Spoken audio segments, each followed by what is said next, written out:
Now in Oklahoma, toll booths are a thing of the past. I'm Samantha Walker, and I'll have what drivers need to know coming up. Plus, Parsons community members give a grant to the school district to provide hygiene products, and some students in McDonald County set the table for a community Thanksgiving dinner. The 4 states' most watched news starts now. Today marks the last time a driver will pay cash for a toll road in Oklahoma. This is KOAM News at 6. I'm Dow Quick. The change comes as Oklahoma makes the switch to cashless tolls. KOAM Samantha Walker has more on what this means for drivers. We've all been there. You're driving through Oklahoma and you see the sign that says toll road ahead, which leads you to search your wallet or cup holder, hoping that you have enough change to get through. But starting now, paying with that change isn't even an option. The Will Rogers Turnpike in northeastern Oklahoma was the last of our 12 turnpikes to convert to cashless tolling. Cashless tolling means toll booths will no longer be in operation. According to the Oklahoma Turnpike Authority, KOAM's own Shannon Becker was the last person to use a toll booth in the state. One reason for the change to a cashless system has been because of safety concerns. The safety concerns grew tremendously. We had more than 500 crashes of a severe nature at our toll plazas across the state over the 6 years prior to the start of our cashless conversion. The conversion to cashless was expected to take 10 years, but the Turnpike Authority cut that timeline nearly in half as they saw more and more serious crashes occur at toll booths. They're often digging around for change or for their wallet while they're driving. It's a distraction that's no longer necessary thanks to increased technology. Many drivers say they're excited for the change, especially those who drive 18-wheelers. What ends up happening is cars last minute needing the cash lanes used to always cut the big trucks off, and we would have to slam on brakes and cause a chain reaction of braking right behind us, which in turn can increase accidents, rear-end collisions. Drivers will no longer stop to pay. They will instead keep driving. On Turnpike, scanners will look for Pike Pass, a cashless toll payment system Oklahoma has been using since 1991. If drivers don't have a Pike Pass, Plate Pay, the state's cashless tolling system, will scan your license plate and mail you a bill you can pay online. It's important to note that the toll rate for Pike Pass users is lower than that for those who receive a Plate Pay bill. About 90% of our motorists are already using the Pike Pass or an interoperable toll tag from one of our partner states, which are Kansas, Texas, and portions of Colorado and Florida. And so the cash toll booths were really supporting about 10% of our customer base. And we're hoping to help them switch over to Pike Pass for that lowest toll rate possible. And drivers say the switch is worth it for both convenience and safety. It's a safety incentive, safety bonus for everyone. So whether you're an Oklahoma resident or just passing through, when it comes to toll roads, you should be ready to pay this new way. Reporting in Oklahoma, Samantha Walker, KOAM News. Now, the Oklahoma Turnpike Authority asks drivers to watch for workers at tolling locations as they begin the process of deconstructing those old toll booths. Let's check in with Chief Meteorologist Doug Heddy now for our first look at the weather. Well, it definitely turned out to be a cooler day for us today. We had the sunshine, but windy, so it made it feel a little bit colder than what it actually was. 46 in Joplin, 48 in Pittsburgh. It's going to be a little bit cooler for us tonight. 48 in Nevada, Cassville, Table Rock Lake sitting at 50, Grand Lake 51, 46 in Chanute, and you can still see those winds sustained at about 10 miles per hour or so, but we're getting those gusts kind of in that 20 mile per hour range. This is going to stick around as we go into Thursday, winds gusting near 20 miles per hour, and then they'll start to come down by the time we head into Friday. Through the evening, slide back through the 40s into the 30s, so it is going to be kind of a cold night, but we do have clear skies, and we'll stick with the clear skies for us tonight. A lot of changes down the road. We're going to discuss that here in just a bit. Catching a few. Parsons School District is addressing the need for access to feminine hygiene products in their schools. Care Cupboard received a grant of $1,000, which they'll use to buy feminine hygiene products to donate to Parsons schools. The grant will also pay for Tylenol and heat packs for cramps. The school nurse says she receives requests for these items from students weekly. There are things that you can't necessarily schedule with your body. So we provide those items so we can keep kids in school, keep them comfortable. According to one study, 2 in 5 young women struggle with access to period products like pads and tampons. Our annual Feed the Four States telethon kicks off tomorrow at noon, 5, 6, and 9. Our phone operators are going to be standing by to take your call and help you donate to area food pantries to help feed the hungry in our area. You can also scan this QR code to head over to our website, where we've provided all the information you'll need on what to donate and where you can drop off those donations. Please join us tomorrow with Help Feed the Four States. McDonald County High School seniors are preparing to host a community Thanksgiving dinner this weekend. The event took a 3-year break due to COVID. This year, seniors will come together to give back, not for credit or compensation, but out of a sense of community. Personally, I really like it because I love seeing the group of us kids work together to be able to put on this dinner for everyone. And I think it is just amazing that we are able to do this for people in need. Because sometimes holidays can be hard, it can be stressful. That event's going to be this Saturday from 5 p.m. to 8 p.m. at McDonald County High School and is open to the community.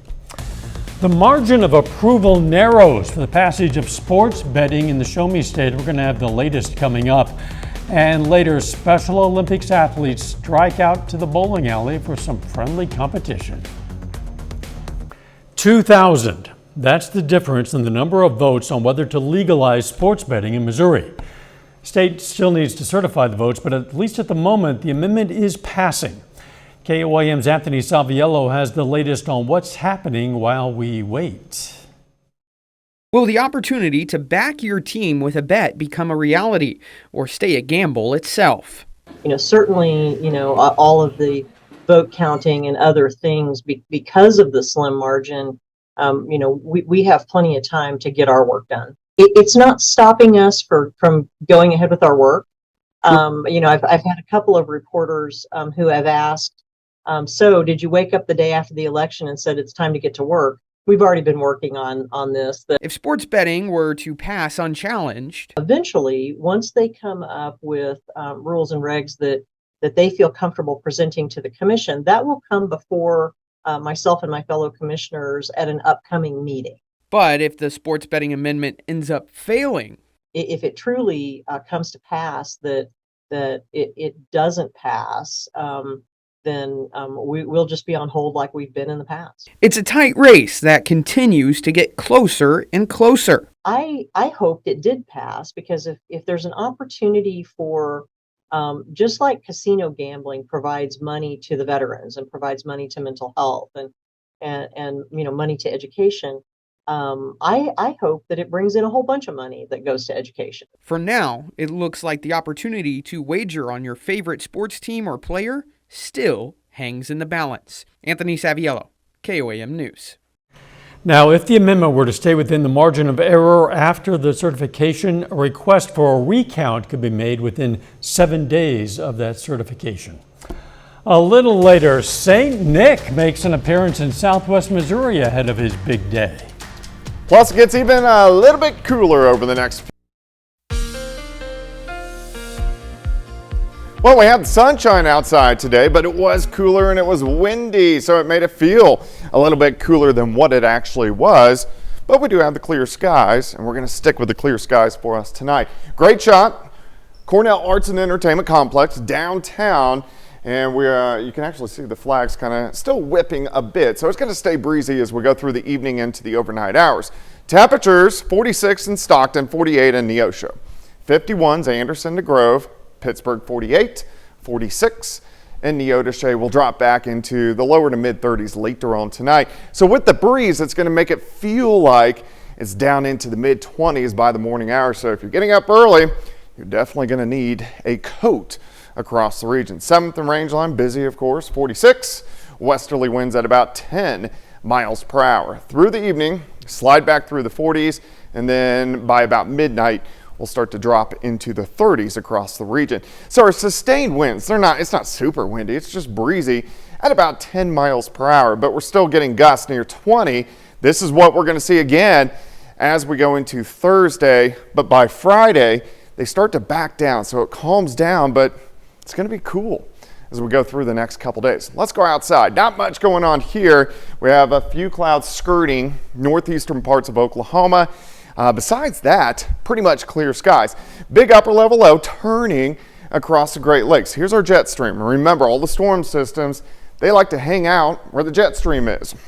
It dives or it lifts into Canada, dives into the Central Plains. So we're getting that cooler Canadian air mass right on top of us, and that's going to keep us a little chilly as we go into Thursday and Friday.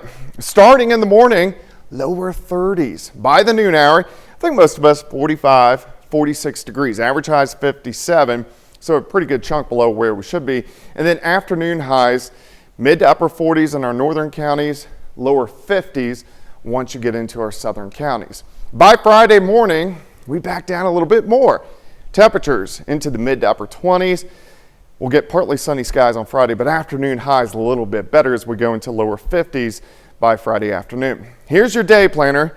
37 in the morning, 40 by 9, 48 by 1, dropping back to 40 by 7 p.m. as tomorrow night's going to be a little bit cooler. All right, let's jump into next week. We have a wave passing by late Sunday into Monday. We have another storm system reloading. A lot of questions on timing of this system. How strong is it going to be? How much cold air is going to be in place? But this is a travel day, next Wednesday, and we're going to have rain, possibly some snow, at least near us. So on Sunday, we get some showers into Monday morning.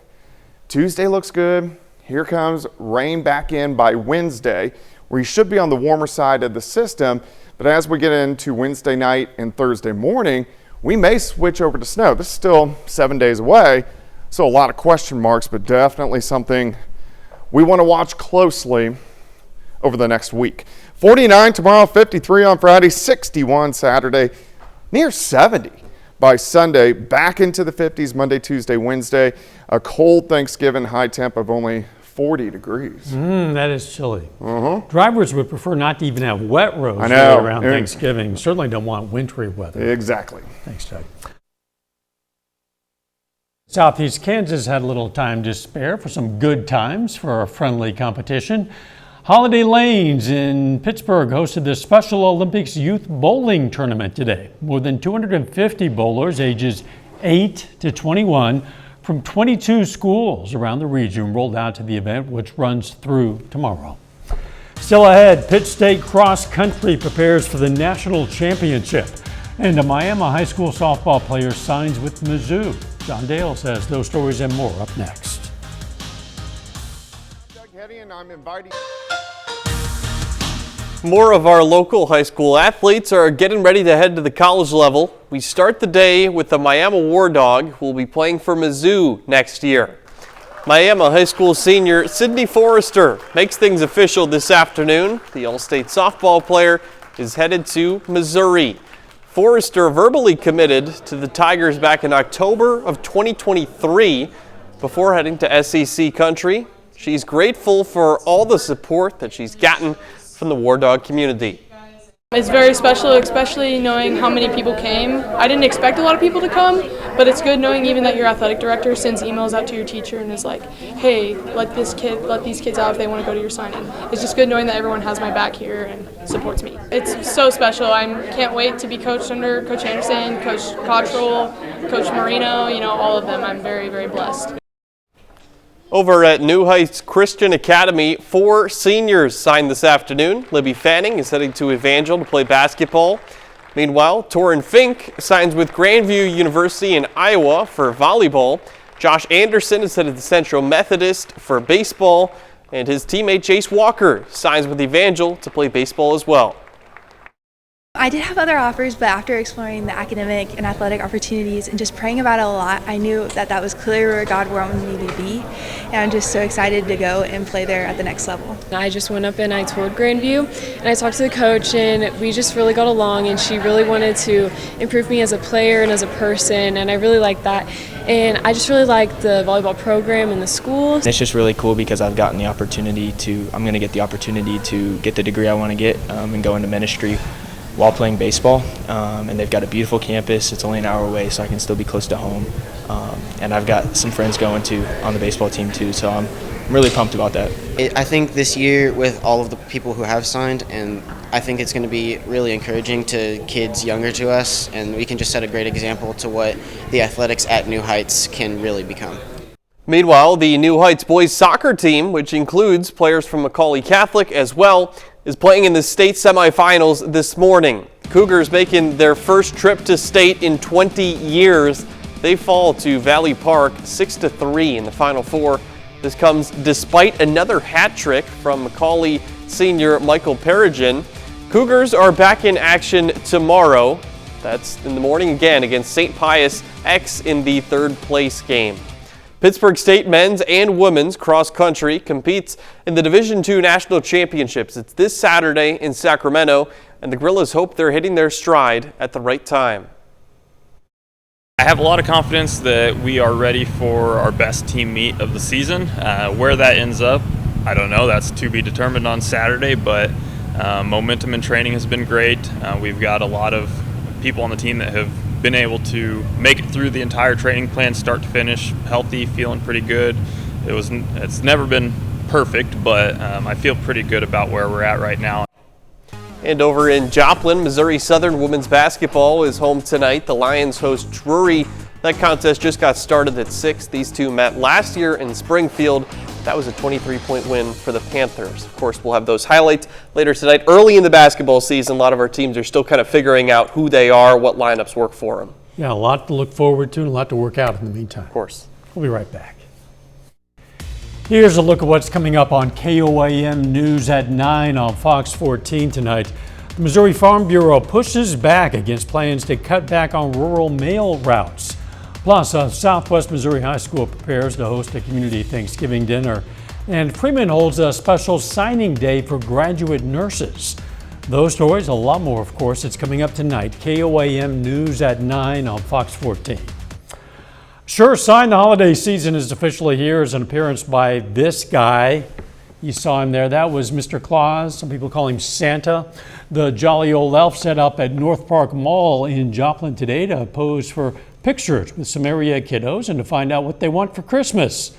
For the kids who couldn't make it today, well, don't worry. You can catch St. Nick at the North Park Mall through December 16th. For specific times, including when you can bring your pets, just head over to KOAMnewsnow.com. It's nice to get those pet pictures with Santa, and of course those pets, many of them want to meet Mr. Claus, I'm sure. I'm sure they do. They have Claus in common. There you go. The weather looking chilly. Yeah, it's going to be a cold night. We'll drop back just above freezing. 49 tomorrow, sunny skies, but still breezy. 53 Friday, but 60s return as we head into the weekend. Final sports note. Missouri Southern and Drury, they're tied at 19 at the end of the first quarter. Lions are trying to win their 4th in a row. We'll have more later tonight. We'll look forward to that update. Thanks for joining us. We'll see you right back here for KOAM News at 10. Let's make it a great evening.